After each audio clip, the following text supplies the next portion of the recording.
Hi, I'm Nikki from Teaching Autism and welcome to the Autism and Special Education Community Podcast. Are you an autism or special education professional? Are you a teacher or therapist looking for support and new ideas? You may even be a parent, family member or carer. This podcast is perfect to help you find out more information, support and get some of your questions answered. Hi and welcome back to the Teaching Autism and Special Education Community Podcast. Today on the podcast, I am going to be sharing 10 tips for how you can have a successful virtual IEP meeting. For many of us, virtual IEP meetings are still a very new thing.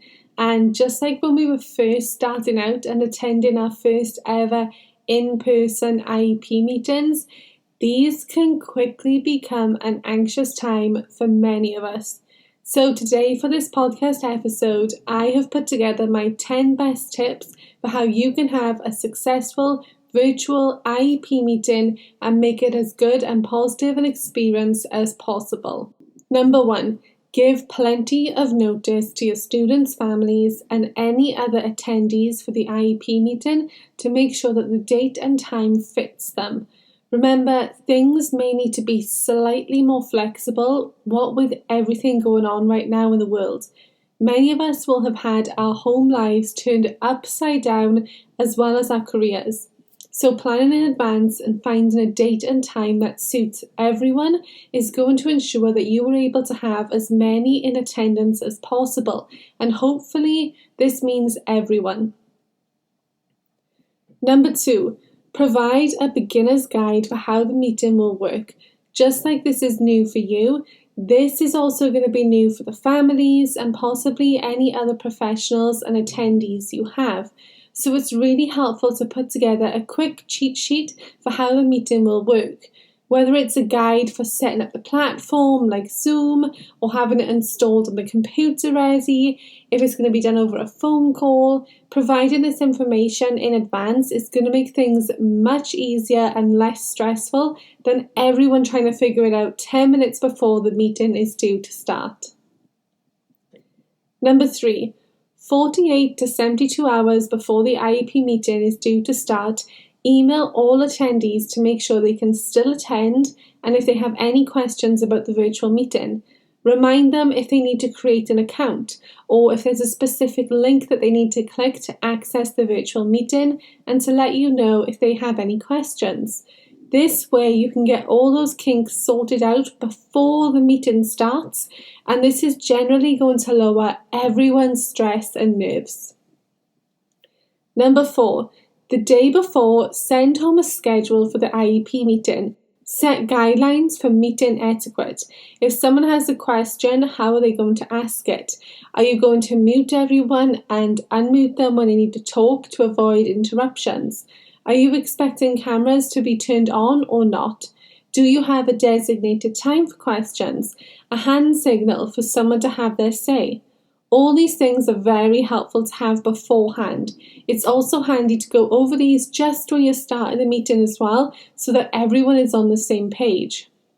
Number 5, the day before, set up everything you're going to need and run through it with yourself just so you know what you're doing, especially if you're still new to the platform or program that you're using. Familiarise yourself with unmuting and muting, or how to share your screen if you're going to be looking at paperwork on the computer. Check out your internet connection and make sure it's strong in the room you intend to use. Number 6, be organised. Just like with an in-person IEP meeting, gather everything you need in advance and have it all organised in the same way that the IEP meeting is going to run. This will mean a smoother IEP meeting with fewer kinks, and nobody wants to be stressing and trying to find something when it's not what they thought it was. Number 7, turn up early. If I'm using Zoom, I generally like to turn up 10 minutes early.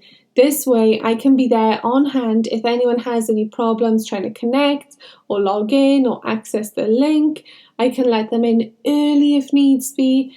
Also, especially if you're using Zoom that's installed on your computer, sometimes they like to throw updates in there and you don't want to be thrown off by being late to the meeting because your Zoom app wanted to update.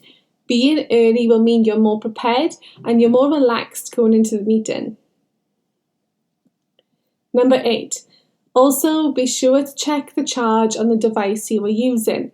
Make sure that it's fully charged and have the charger close by just in case your device runs out of charge quickly. You don't want to have your device die on you and then panic trying to find a charger, trying to get back into the meeting while everyone's waiting for you. It's always best to be prepared in advance. Number 9, turn off any notifications or web pages or anything on your computer that you don't want to be seen by participants, just in case you do need to share your screen.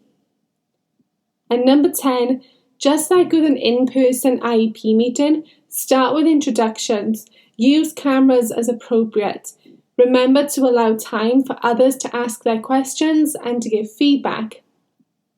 It's so easy to want to rush through everything, but remember to take it slow. Also, give pauses to check that everyone is still with you and that they heard everything.